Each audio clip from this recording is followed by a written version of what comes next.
Bandar mana bisa dikadalin. Ya, oke, Nggak oke, ada yang oke. bisa ngadalin bandar. Karena Bagaimana menyelami algoritma dari market makers itu sendiri? yang saya mau ajarkan di sini adalah algoritma market maker. Ilmu yang mempelajari alur pikir logis seorang market maker. Oke. Market maker bukan hantu, mereka manusia. Ya. Mereka mau untung setiap hari. Ya. Mereka selalu kasih untung ke pasar 20% setiap saat. Oke. Pada saat pergerakan ini 20% dia kasih.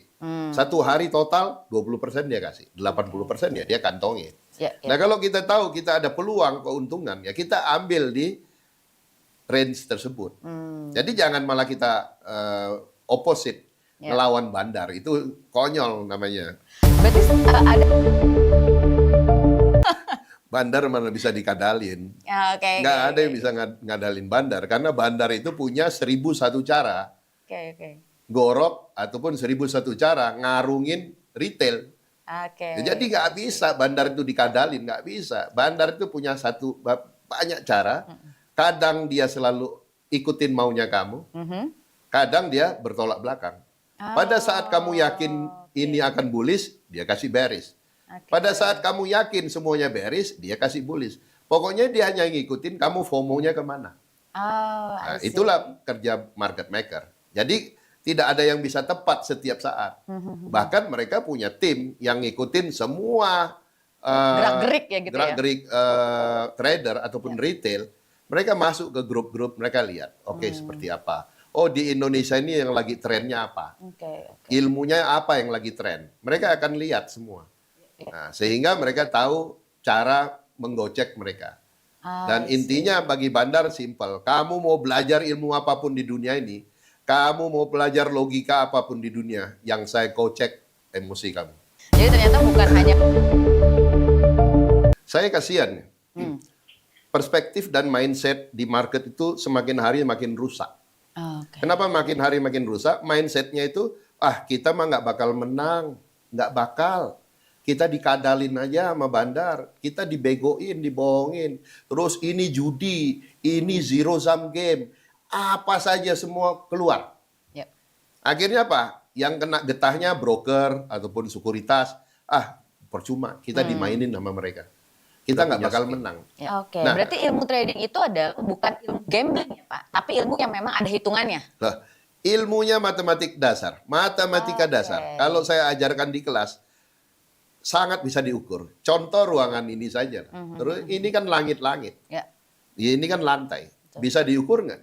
Bisa Pak? Bisa. Gampang sekali kita Ya. ukur. Pakai meteran yang digital aja udah ketahuan berapa meter ini. Artinya kan bisa diukur.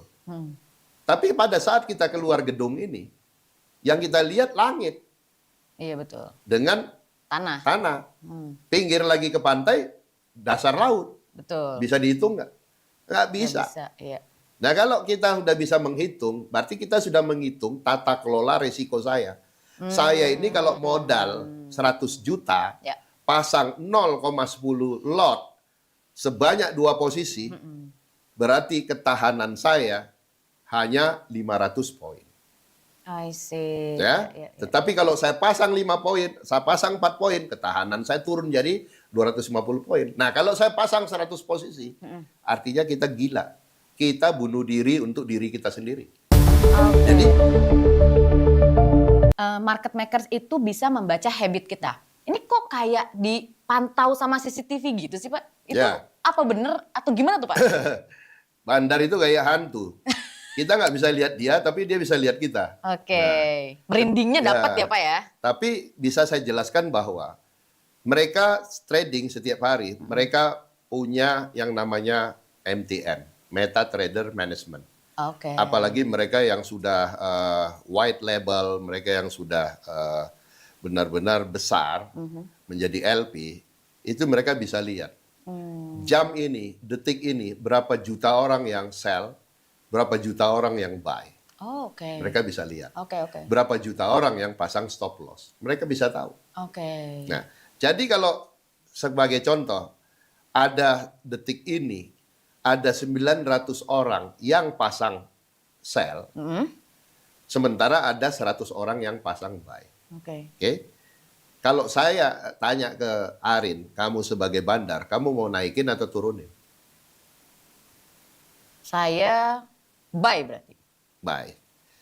Kalau kamu memutuskan kasih naik, artinya kamu entertain yang 100 orang, Ya, kasih mereka profit.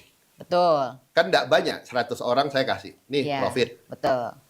Saya kasih kamu $200 lah satu orang. Ya, Atau bahkan $1.000 per orang. Saya naikin yang 100 tadi pasang buy. ya, Yang pasang sell, margin call nggak? Margin call. ya. Yang 900 itu sama aja, saya gorok lehernya, habis semua 900 orang.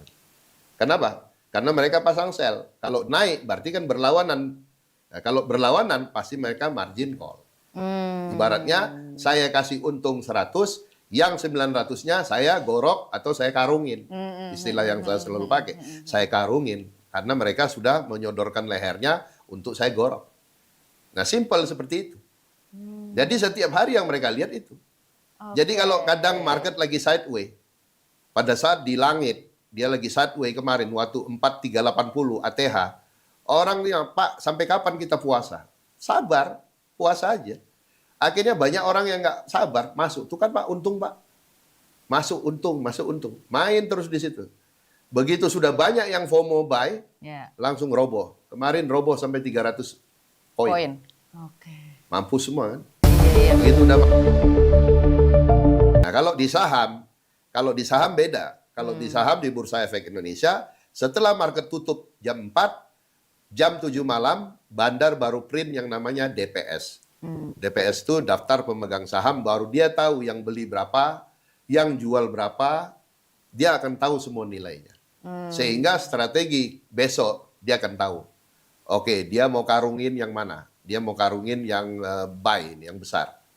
Nah, jadi tugas Bandar kalau di saham, begitu dia IPO umpamanya 250 miliar.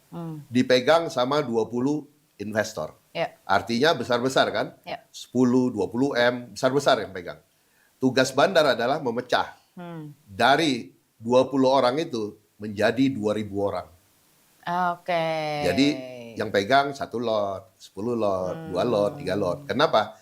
Bagi Bandar, kalau dia naikin terbang ke atas, mau diguyur, kecil lah. Yang guyur cuma 10 lot, yang guyur cuma 100 lot, kecil. Tapi kalau yang guyur 10.000 lot, 100.000 lot, 20.000 lot, bonyok lah. Istilah Bandar, wah bonyok. Kenapa? Dia harus nada dengan modal yang besar. Oke. Dan si dianya juga untungnya gede. Iya, iya, betul, Nah, betul. biasanya kayak begitu. Jadi setelah dia menghitung, oke, ada 33 yang masuk dalam shortlist. Rata-rata pegang di atas 5M, ini yang dia pecah dulu. Caranya dia naikin, habis dia naikin, dia robohin, bikin ARB sampai 16 hari, 13 hari, 10 hari, bikin secara psikologis mereka takut, mereka keluar. Nah, Oke, setelah mereka keluar, sudah terpecah-pecah menjadi 2.000 investor, baru dia terbangin. Oke, Pak.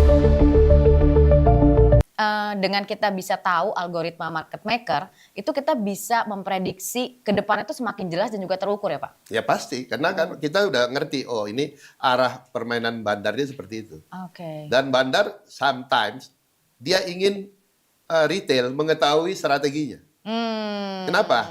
Retail ini kalau udah tahu strateginya mulai sombong kan? Iya, iya, Nah, iya. begitu dia udah tahu, dia pakai cara lain lagi. Oke. Jadi intinya kita sebagai trader juga harus tahu diri. Dan tahu malu. Gimana tuh Pak? Tahu diri dan tahu malu tuh Pak? Ya ginilah yang tadi saya kasih contoh. Kamu udah untung $100. Oke. Kamu kerja aja nggak dapat $100 per hari. Betul. Sekarang dikasih $100 per hari ya, sebulan kamu udah dapat berapa dolar? Ya. $2.000 kan?